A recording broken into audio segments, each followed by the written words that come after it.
Right. I think we are up on all the things.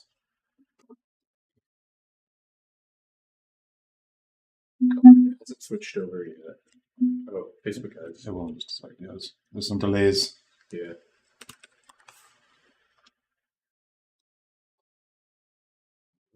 Oh yeah, Instagram is working. Good. Good. We're up everywhere. All right, guys. Yeah, we're good. Happy Tuesday. All right, welcome to the 034 0BS live chat, episode 221. 222. 222. Getting up there. Thanks for joining us. I'm Javad Shadzi, and this is Nate Stewart. And we're here to answer all your questions about all things 034, general automotive questions as well, and anything else you want to know. We know a lot about different stuff, so we will take update questions, but we will deprioritize them in exchange for substantive questions that we can actually answer. Sometimes it's like, when's this going to be ready? Are you working on that? That's not stuff that we can always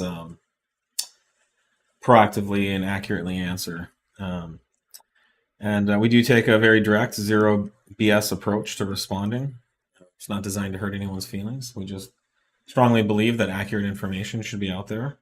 And hopefully the things we say and do go out in the internet. And when people are searching, they come across our responses and they get the real answer, not some BSE marketing thing or something that a lot of stuff's out there, or just for some reason people like to spread misinformation.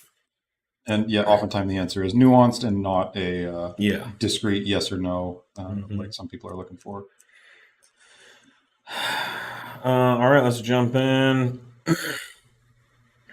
So I'm saying, first question is, I've had a PVC breather hose installed for a few weeks and noticed that there is a light film of oil on the outside of the silicone. Is this normal?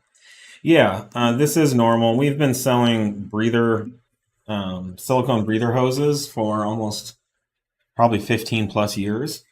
And, silicone is a very durable material, which makes it a good material for breather hoses. It's much more long lasting and durable than rubber, which is what a lot of rubber or plastic, which is what the factory stuff's made out of. But silicone is not a completely airtight product. So, for example, if you wanted to build an air tank that can hold air, you would not use silicone because although it's at first glance airtight and waterproof, over time the very small air molecules will escape. This is the same thing we see with bike tubes or car tires. They are airtight, but over time, one air molecule at a time escapes out through the microscopic pores in the rubber. And so what happens with silicone as well is not only very small amounts of air, but small amounts of oil or air that's that has condensed oil. That air that has atomized oil particles in it will come out, and that will condense on the outside of the hose. It's never like going to be anything like a leak. It's a very, very light film, and it's something that's very easy to wipe off every so often if you feel necessary. Typically, nothing is required. So that's all that is. You don't have a leak. Nothing bad is happening. But this light film will develop. So again, all the silicone hoses that we sell and other companies sell also do this as well. You will also see this with like boost hoses and intercooler hoses. There's not as much oil in those connections, but let's say you have your crankcase leaking oil into your intercooler system, you will see that oil start to condense on the outside of the hose for this same reason. Okay. Will you ever offer your products in black, such as turbo inlet and strut tower brace? Well, we do offer many of our products in black. We do make choices on what color to make things. It's tough offering colors, just because for every color you do, it increases your inventory by that much. So let's say if you need to spend $50,000 to put one color in stock, you're gonna have to spend another $50,000 to put a second color in stock. Generally speaking, in some cases you could, there would be like a batch, and then at the end you could color them in several different. But in many cases, it does increase inventory, and so instead of having 1,000 parts, if you have 3 colors, you now have 3,000 parts you have to deal with and keep in stock. So we don't typically make a big deal out of colors. We typically choose silver or black for almost everything. There's a few products that I think the market really wants, different colors, like our coils we offer in red and yellow. But yeah, some of the stuff you can easily repaint yourself with high temperature enamel. So yeah.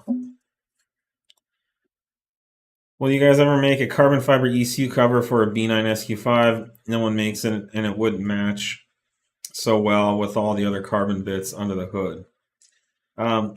It's not something we're currently planning on doing, but we could consider. Yeah, I'm not a huge fan of covering up a heatsink device. Yeah. Usually, I know ECS makes a few of those that I see here and there on cars. But yeah. There's a lot of high current drivers underneath all the fins on the DCU. So it's very hot with all of the switching and whatnot there. So it's crazy that it can even exist under the. The first time I saw that, I was like, scalding hot just to touch already, and that's with it all of the heat sinks and whatnot. They don't put all the heat sinks in the fins on the side of the ECU just for looks or anything like that. That's expensive for them to make it like that, and there's a reason for it. Yeah, covering it up is not high. Yeah, we're fine with like covers that make things look nice, but if it takes away the functionality, then not something we would want. On 3.0T supercharged files, what is the tune doing differently during boost season conditions? Is it allowing for more fueling, higher boost max? Is it cutting power less frequently during wide open throttle? A lot of questions. Yeah, that's a big one.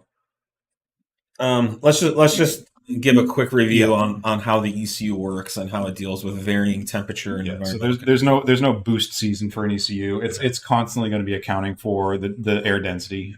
It doesn't care necessarily if that air density is at 5,000 feet and 30 below, or at negative 1,000 foot elevation and 100 degrees. It's going to do all of the math to try and determine the actual dense air mass that's getting into the motor. So it's going to account for the air getting in. Now, the way it does that, it's all just math based to know what and how much fuel it's going to need for a given amount of air getting in. It knows the limits of the amount of the fuel system and the injection windows and whatnot. So it will pull back if it's getting to the end of the fuel system.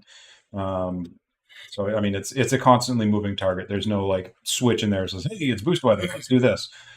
It's going to try and account for that and adjust accordingly given all of the conditions, because the air getting into the actual cylinder, it may be 5 degrees outside, but if you've done a bunch of pulls and whatnot, the air getting into the cylinder may still be quite warm and not, boost season air as you're putting it. So the ECU has to constantly real-time react to all of the conditions coming in, and it's going to adjust all of those parameters accordingly. Yeah. So as far as the ECU is concerned, there's no normal condition. Yeah. The ECU is designed to deal with temperatures and conditions from Death Valley, which is the lowest, hottest point in the North America.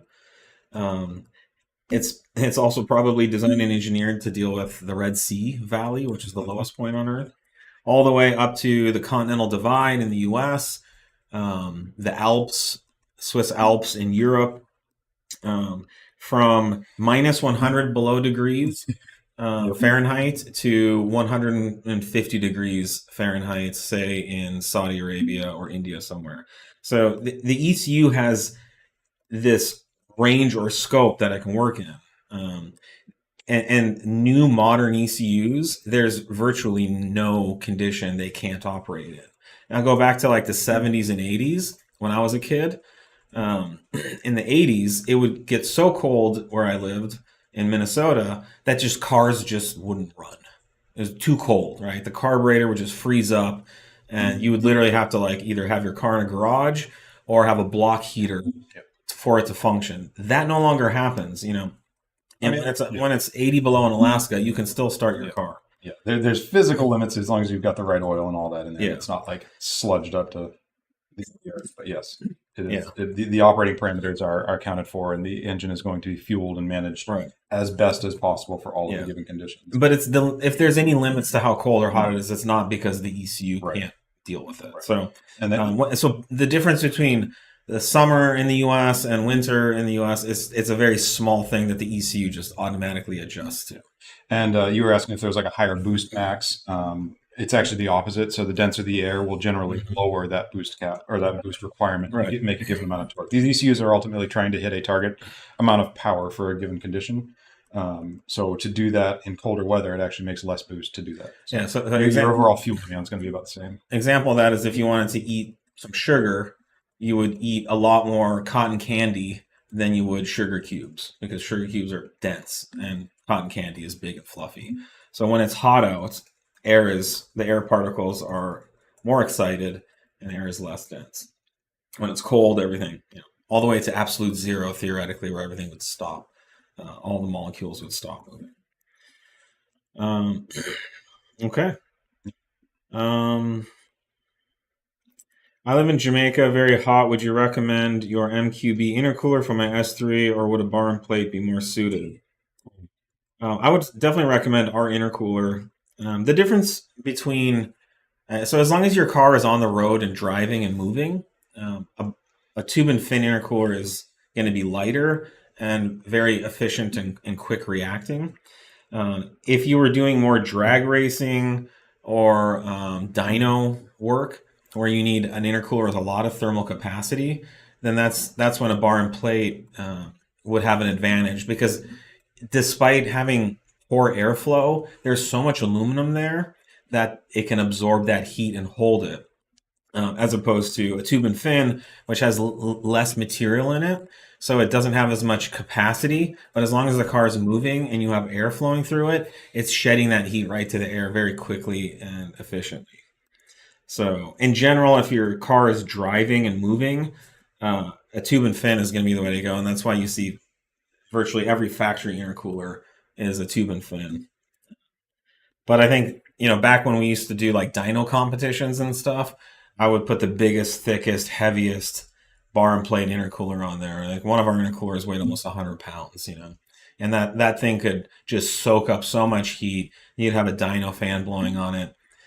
So the air wasn't transferring the heat out of the core, but the core just had so much aluminum, like the difference between a thin steel pan and a cast iron pan. Once it heats up, it takes a long time to heat it up, but once it's hot, it can hold that heat. Definitely that's why we do the tube and fin, for that reason, for driving and moving. SQ5 3-liter supercharged versus Q5 3-liter supercharged. Are there differences when it comes to tuning? Is it worth getting the SQ5 over the Q5? No, the engine and hardware and ECU system are identical.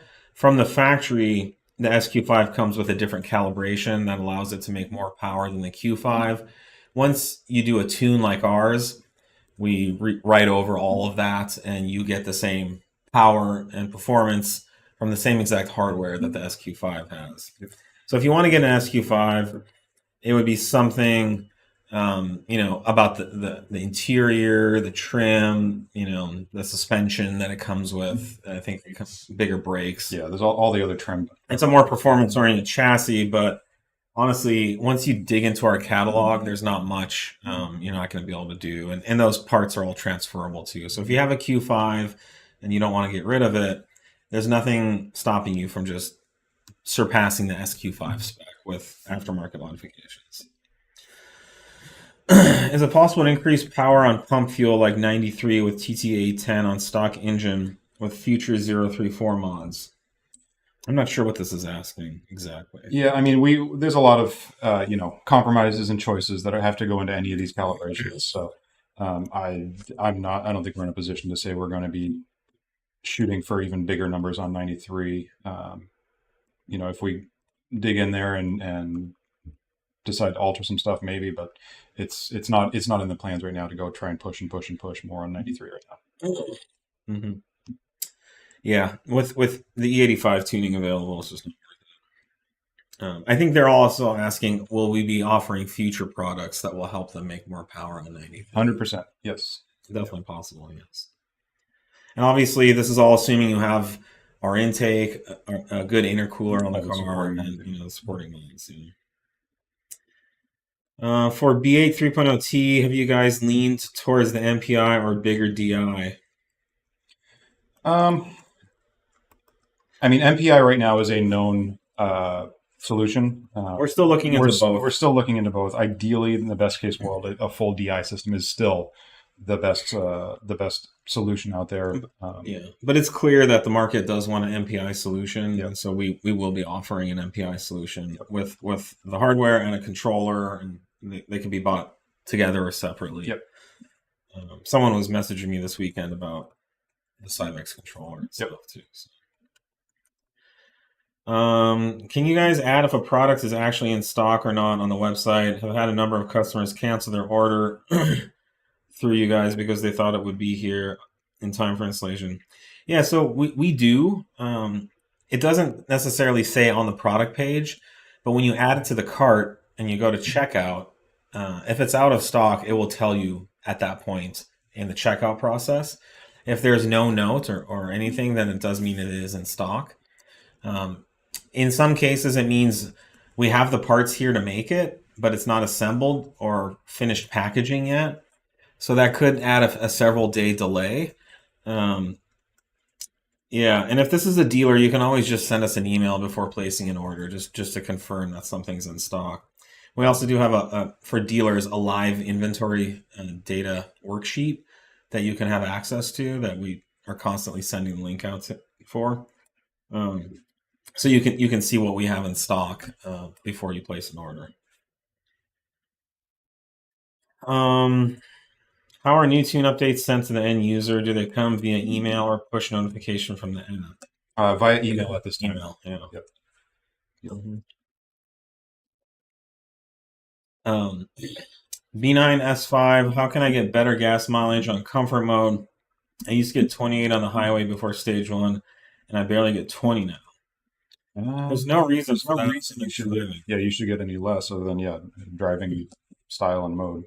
Yeah, and you could test this by the best thing, or it's hard to perfectly replicate this, but you can say there's let's say there's a commute you do, or there's a 5 or 10 mile stretch on a freeway. So just get on the freeway and set it to say 65 miles an hour and set cruise control, and just do that stretch. Reset your average miles per gallon before. Do that stretch, note what it is, and then do it again the next day on the stock tuning, and you can flash back to stock or whatever. So yeah, I don't know. There could be technical or mechanical reasons why you're getting worse mileage, but I happened to track this morning on my way in on a stage 1 B9 S5, and I have like a mountainous commute. And he was in the mid to high 20s on the way in, so I was right there on the stage 1 file. Yeah. There's nothing in the tuning that would make their mileage. It's targeting a lambda of 1 under all those conditions, so it should be the same. Pendulum mount and insert. If I upgrade the insert, should I upgrade the arm as well? My OEM is starting to dry rot, and I think it's causing shifting under decel. They're not required. The pendulum, the insert stiffens up the movement in the dog bone mount, and the pendulum eliminates any play and the rubber bushing. So they will both add to the benefit of reducing drivetrain movements. Certainly, if it looks like your factory bushing is dry rotting, then definitely replace it. We in general recommend doing it as for anyone who's looking for a performance-oriented drivetrain control. What's C7.5 A6? What's the bare minimum requirements for stage 2? We list, so all of our calibrations and all of our products will list a required set of modifications that are the bare minimum what you need. So ideally, we want you to fill in the whole recommended column as well, but the required components list is the bare minimum. Yeah, just check out the website. All the information's there. We really don't want you guys to have to guess, so we make it as easy as we can. Anyone still making NA tunes for OBD1 VR6 cars? I'm sure they are. I'm sure someone out there is. Check eBay. There's probably all kinds of that questionable stuff as it gets that old too. There's lots of homebrew stuff. Yeah, starts cropping up.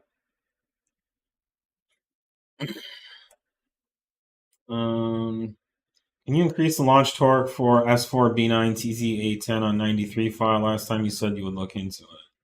I believe it has been. I will shoot an email to Tuning At. We will have to take a look at that. Yeah.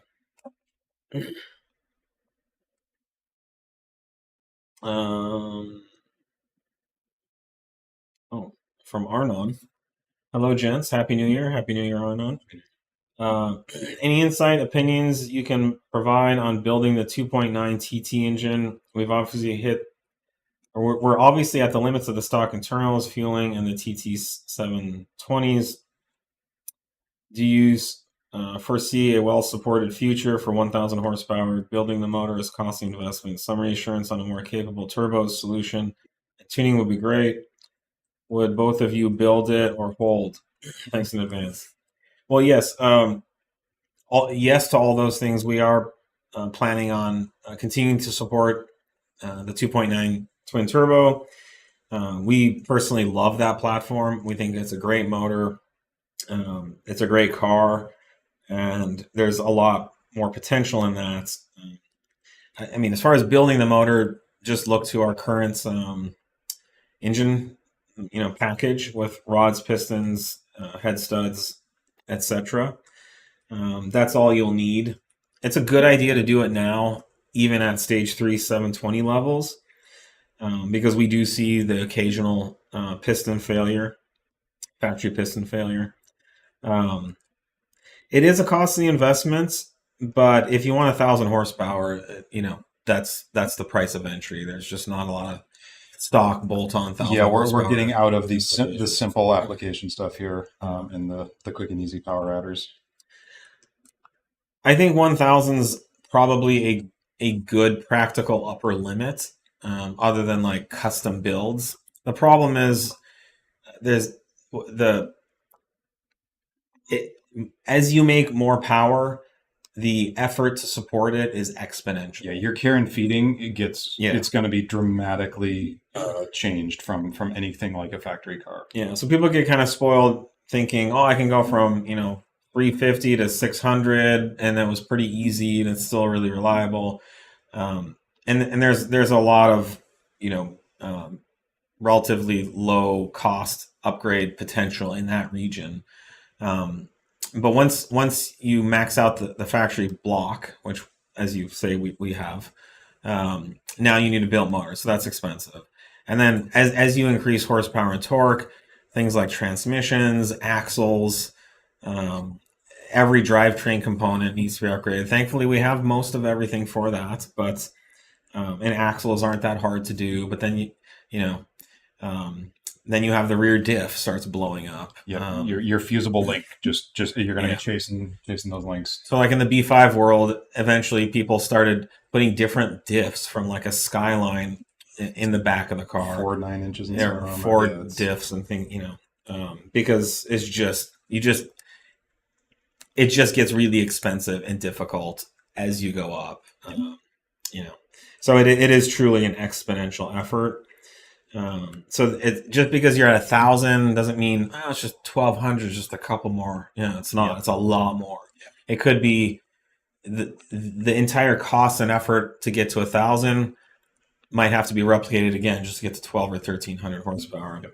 And if you want to see this play out nicely, you can go to the AMS website where they do these R8 V10 packages, and they start at like 5, 6, whatever. They have like a 700, an 800, and a 900, and they just keep going up. And it's like pretty soon you're into a billet block and $100,000 transmission DSG just to hold the power and to be able to shift. So you can just see the upward trajectory. They do something similar for the GTRs as well, and it literally goes from 5-10 grand to 100 grand to $500,000 real quick. But with all that said, I honestly think a built motor 720 setup is really optimal. Mm-hmm. And we are working with TTE to bring a step up, so possibly like an 820 or something like that. 820s with a built motor, you're still going to be able to use a Wagner intercooler system and things like that. You're not going to have to upgrade your transmission or diffs or axles, but you will achieve those, that much greater, faster acceleration. So just to set expectations reasonably, I would say something kind of ultimately is going to be in the 800 to 900 horsepower range is where we're going to that's going to be a good practical upper limit with a built motor and supporting leads. What are your custom rods good for? Talk wheel horsepower and wheel torque. So our B9 rods from Powder are rated conservatively at 200 torque per piston or per cylinder. Per rod. Yeah, so you'd be looking at easily 1,200 horsepower. These are foot-pounds. 1,200 pound-feet of torque. These are conservative numbers that Powder rates the rods at, that you would have no trouble running that. It doesn't mean you can't run 1,300 or 1,500 horsepower. It doesn't. You have a good tune. It doesn't mean the rest of the components are ready for that yet either. Safe to say, our Powder rods will probably be the last thing you'll ever have to worry about again once you have them. At some point, the block will fail before the rods do. I think one's just kind of an update question on this. Do we have anything good to add to that? No. Are you in general for the B9 platform, the next phase of updates will be our bigger injector tunes that we continue to work. Yeah, we've got some more stuff coming. Fueling. Yeah, that's some other changes and tweaks and refinements, but not big power adders.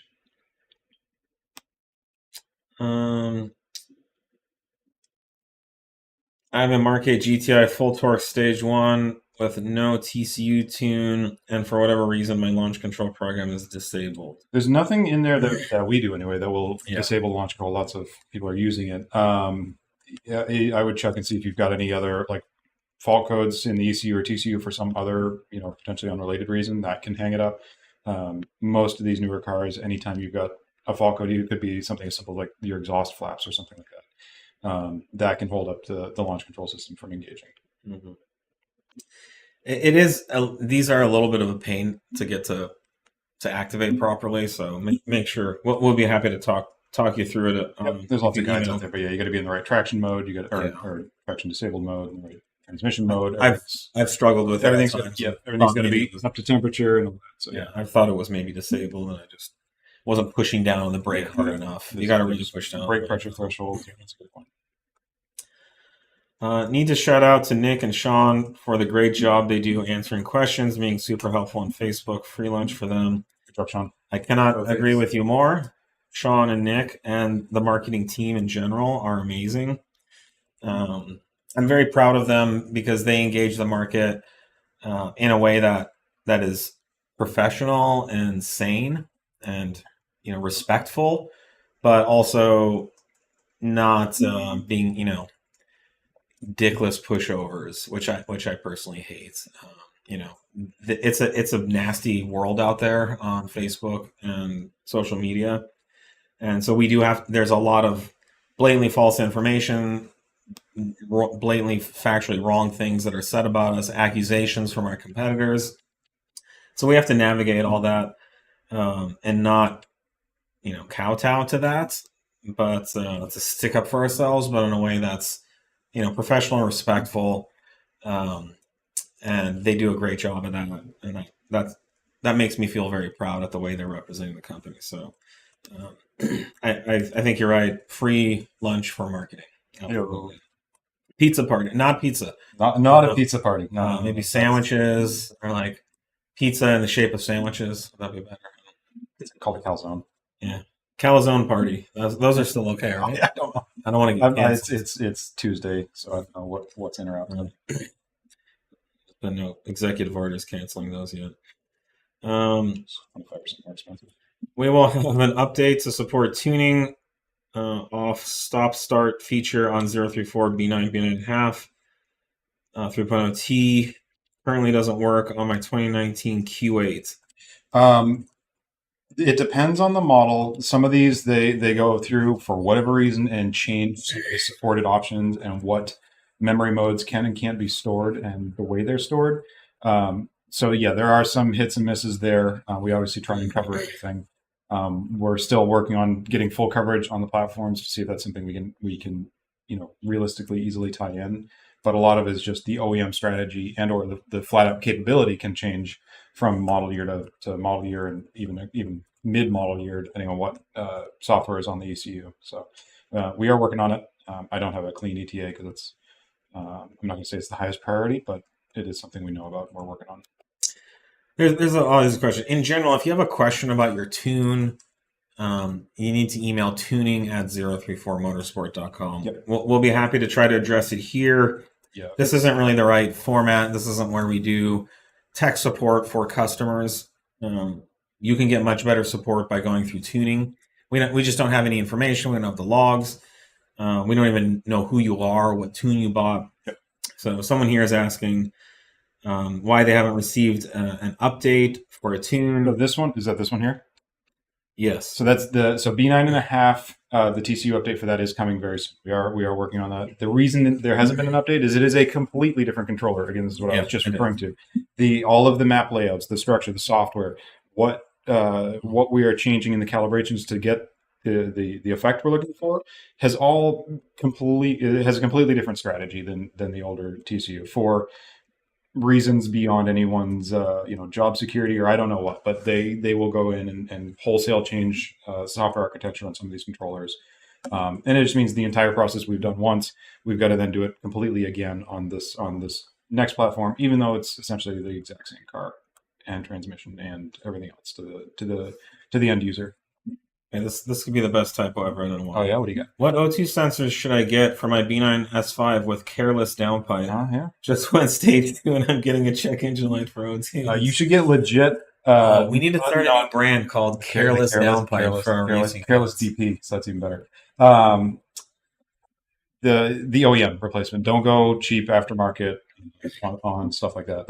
You want to go straight either to Audi or get a Audi equivalent OEM. They are easy to damage as well. We've seen a number of people that kink over that wire harness that comes out of the back of it when they're installing it, and that can very quickly shorten or ruin your sensor's lifespan during install. So be careful with those. I think I know several women who've had careless DP as well. Mm-hmm. Very unfortunate. It's a tough world out there.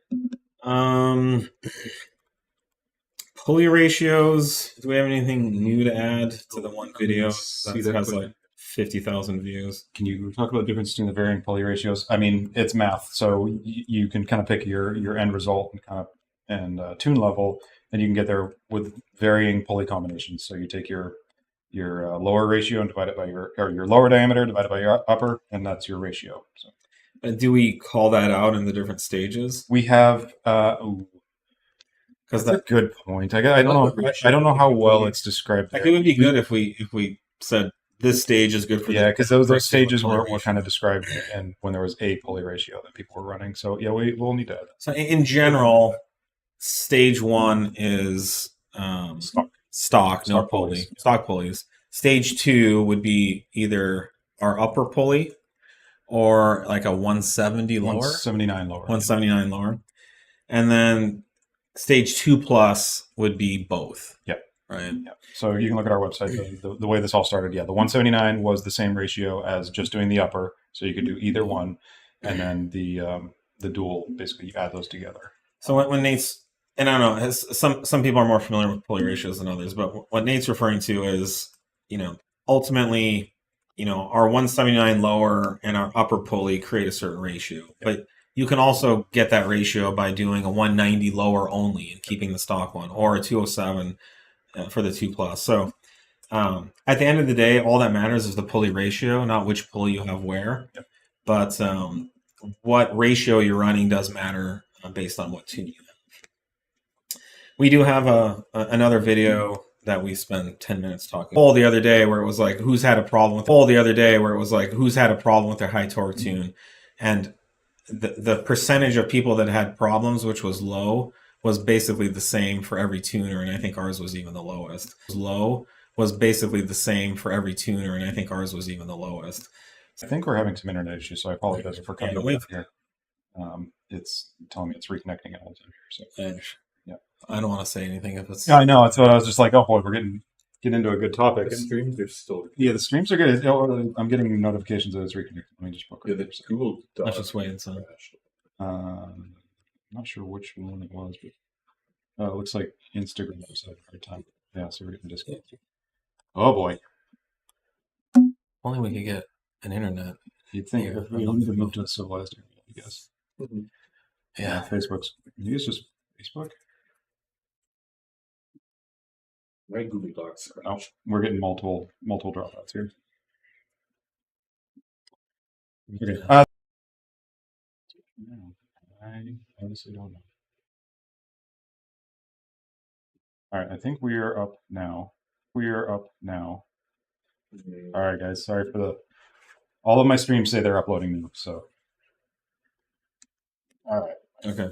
I think we're back for the interim. We apologize if we're fading in and out here. The recording, this is being recorded too, so we'll have everything if there's something dramatic missed. But so regarding Mk8 high torque files, we did extensive beta testing, not only with several in-house cars, but with our beta testers out in the marketplace, and we've seen no occurrences of clutch slip on our tunes in any of our testing. So it's not that the problem is. And it wasn't and it wasn't gentle testing. We're talking like full Pmax 85 files at on track full days. Yeah, we've like it was heavily tracked. We were trying to beat the crap out of these things to make sure it's holding up. The problem is the people on Facebook groups who say they have an issue. It's so hard to get anything out of them, and these days it's like some customer flashes, they have clutch slip, and they run straight to the Facebook group and create an inflammatory thread. We don't even know. We find out about it from the Facebook group, and then asking them to send us logs or engage with us is very difficult as well. So I don't believe we've been able to, from an engineering and testing standpoint, do any kind of substantive evaluation with anyone who claims they've had clutch slip. It's tricky too, yeah, because without us being able to put hands on it and have it in house to test and diagnose too, and it's such a small. It is a small group of people with any issues at all. So, but we also, we'll with any issues that crop up, we have the low torque files as the solution there. But it's tough. I know it's tough when you see what you could have, and then you're like, my setup's not cooperating with it. If you're worried about it, just run the low torque file for now until something more definitive comes out in the future. But for now, we have no information corroborating that our tune is doing anything like that. Not on about 8 or 10 different cars that we've had in-depth testing and analysis with. And like Nate said, 2 of our cars we tracked for like an entire day, beating the crap out of them. No issues. Thinking about selling my B9.5 RS5 soon. Anything big release soon for power gains? Go back 20 minutes. We had a whole conversation about that. There is a lot coming, but it's not going to be simple flashes at this point. How much does the heat shield for the intake reduce temps on the intake pipe of the RS3 8V.5? We don't have data to support that, and it wouldn't be one set number. It would have to be in a certain condition, but it stands to reason that there's a hot exhaust manifold right below the intake, and so the heat shield does block any direct transfer of heat, and it does lower temps substantially. before we had that heat shield, or in cases where our carbon fiber intake has been installed without the heat shield, the carbon fiber tube literally starts burning. Like, carbon fiber doesn't just catch on fire, but it just started smoldering from the bottom and getting like crispy and charcoaly from the bottom. So I don't know how much it could be under dynamic conditions. It could be 15, 20 degrees, depending. But there's literally a glowing hot red exhaust manifold, 4 inches below it. And you definitely should have a heat shield. Our heat shield fits with just about every other intake on the market. A lot of the tuning companies don't offer heat shields, so we made ours available. And we sell a lot of the heat shields by themselves.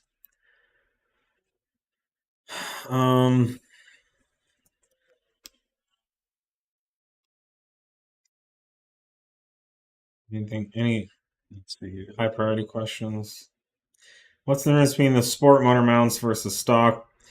Okay, so we offer 2 lines of motor mounts. One we call our motorsport mounts, and one we call our density line mounts. Our density line mounts are based off of stock design mounts, so they're cast with vulcanized rubber, and we remove the voids, and we use higher diameter rubber to create a stiffer, more high performance mount that reduces engine movement. We offer a street density, which is going to be as stiff as we can make it without transferring a lot of NVH into the car, maybe just a little bit. Be barely noticeable if you did notice it. And then we offer track density, which is going to kind of do away with concerns about NVH vibrations and just give you the stiffest rubber mount we can. Our motorsport mounts have the housings machined out of billet, and they use much stiffer high durometer rubber motor mount inserts. And these are good for someone who really doesn't care about NVH, who's doing a lot of launching and drag racing, who's making a lot of power. Typically, you want to be stage 3 car or something like that. And we offer a street sport and a track sport. The street sport's going to be less stiff, but still very stiff. Track sport's going to be the ultimate. Not like a solid mount, but about as close as you can get while still being. For the average street car, street driver, we strongly recommend the density mounts. And for kind of the high horsepower, high performance, or track driving, we offer them. We recommend motorsport mounts.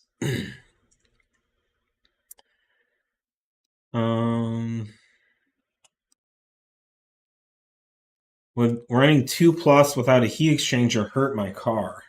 It's a really bad idea. You're generating a lot more heat than stock, and the stock heat exchanger cannot keep up with stock power levels. It's not a great idea. Will it hurt it? No, I mean we're going to be pulling out a bunch of power and dealing with it, but it's not a recommended setup. Yeah, I mean, you can definitely putt around in it, or do low power part throttle driving. Yeah, you're right. All the normal driving is fine, but you're just not going to want to get into boost. Your temps are going to climb rapidly. Maybe kind of squirt through one gear and then let lift, but yeah, you don't want to. You're just going to create a lot of heat. Okay. B9.5 race transmission tune. What extra wear does that put on the transmission compared to the regular transmission tune? None to less. Yeah. So it's not about wear. It's not about wear. The quicker you can shift one of these transmissions, that will generally relate to less clutch slip between those transitions. So and we're not talking a lot in either case, but the quicker you do it, the less slip there is, the less heat's generated between those discs, and the less wear you're getting on those discs. So if you want the least amount of wear, then literally, we can crank it up even more, and it can be basically a digital, like, slam into the next gear, essentially. And that will be the minimum amount of clutch wear you're going to see. There's essentially none. The different offerings have nothing to do with transmission wear. They have to do with testicular fortitude. The more fortitude you have, use the race file. Right. If you don't care, you want to slam gears, and your balls can take it, then rock out.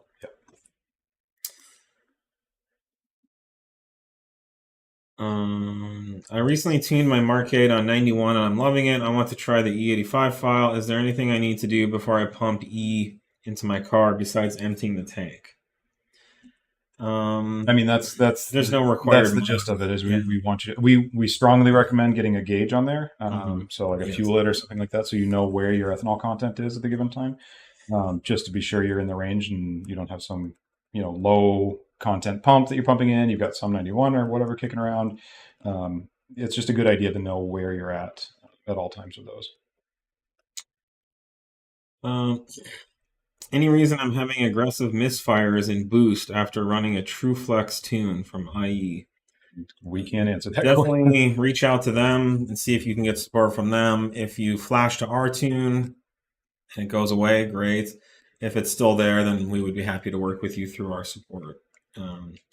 There are software and hardware things that could cause misfires like that. Can we talk about the Pmax GT2563 you offer for sale, but no tuning support?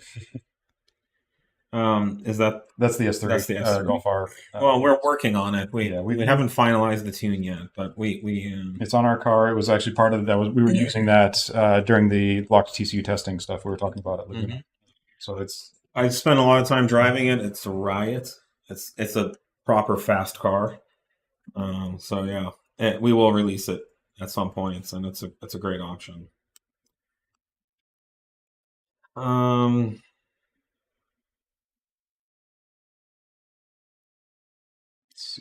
These are just all update questions. Are there any substantive? We can do that one. 10, 11.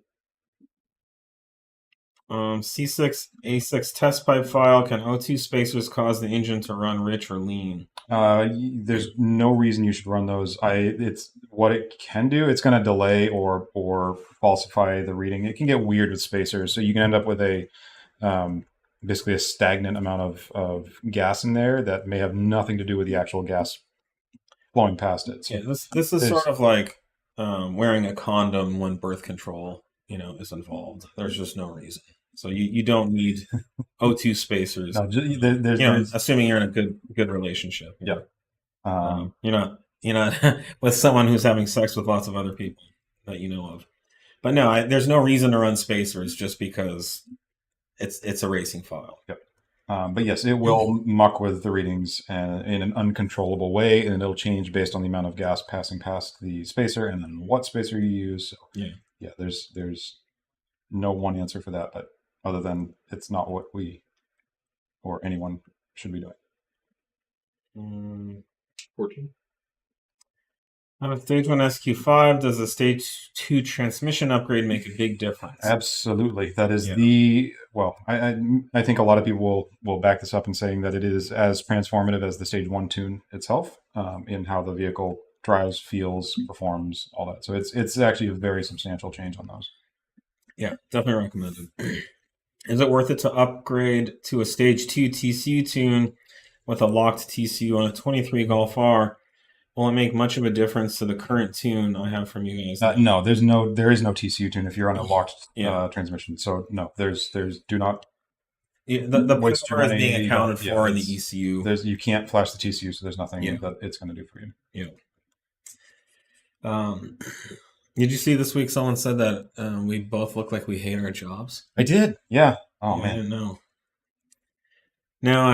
We love our jobs. 122 lives. We finally figured that out. Yeah, I mean, no, this is like I couldn't imagine working, in a better environment, doing, it's basically an unlimited knowledge growth potential here, which is a huge thing for me.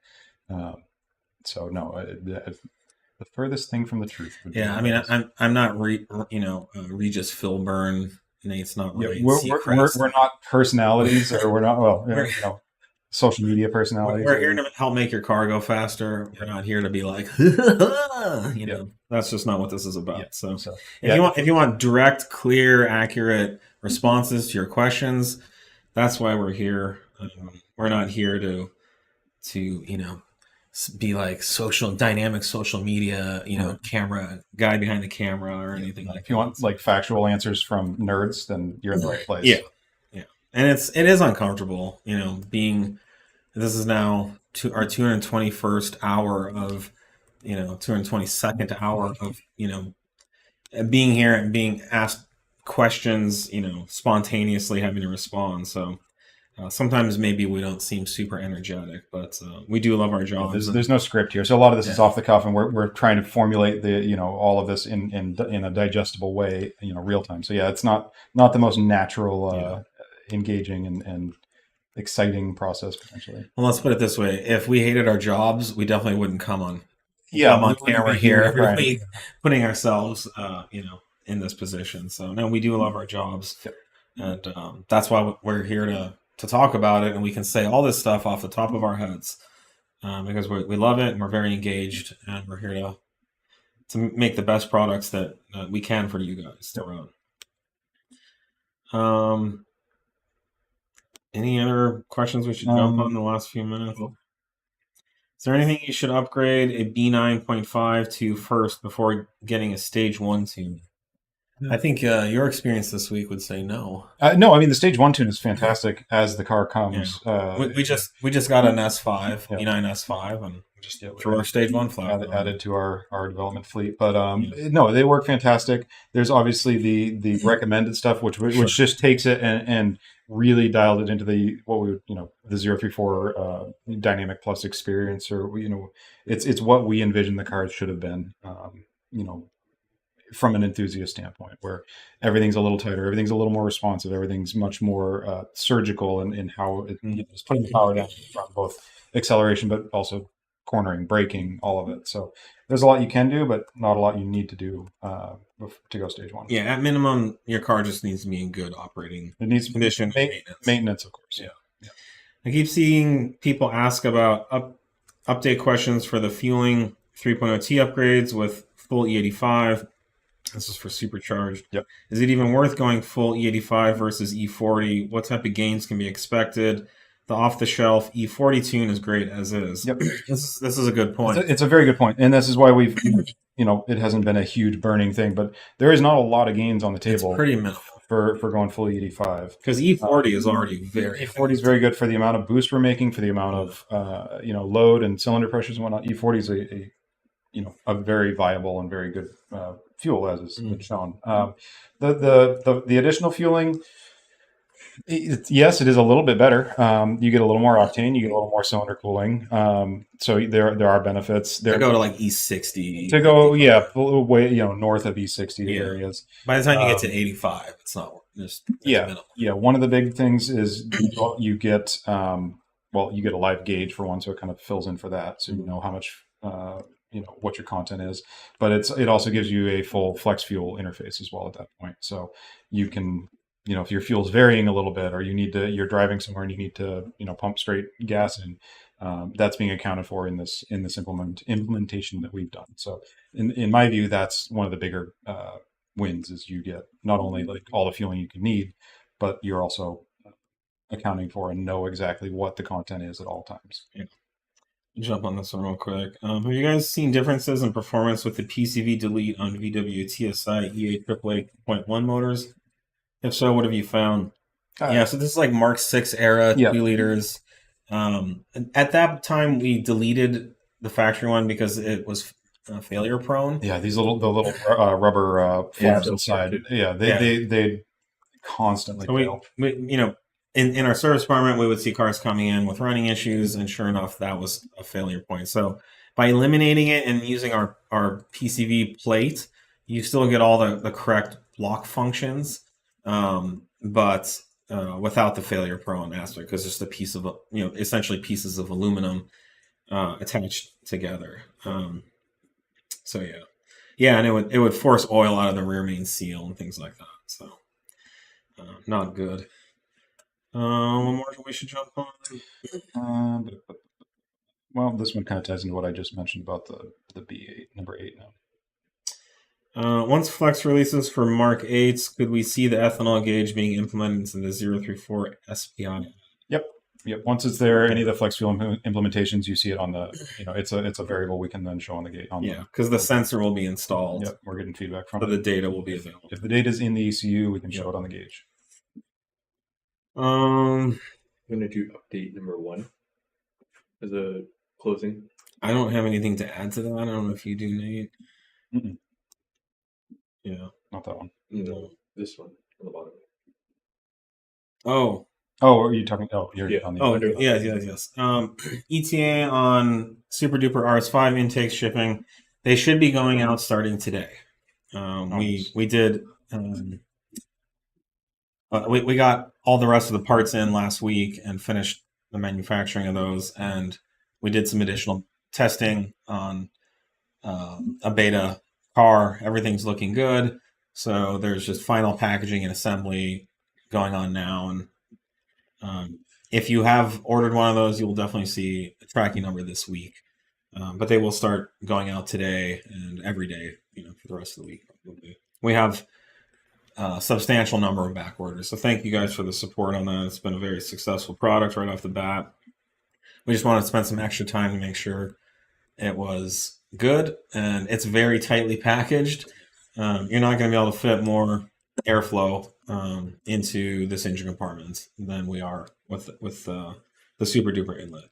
We've truly maxed out the space, and it's tight, but it fits, and we've verified it on a number of different cars now. So, thanks for your patience on that. I think you guys will be very happy that you waited. I think we're out of time now. Yep. Thank you for joining us once again. I think we will be back next week. As far as I know, unless We should be back on Monday I think so. if we're all still here. All right, cheers. Cheers.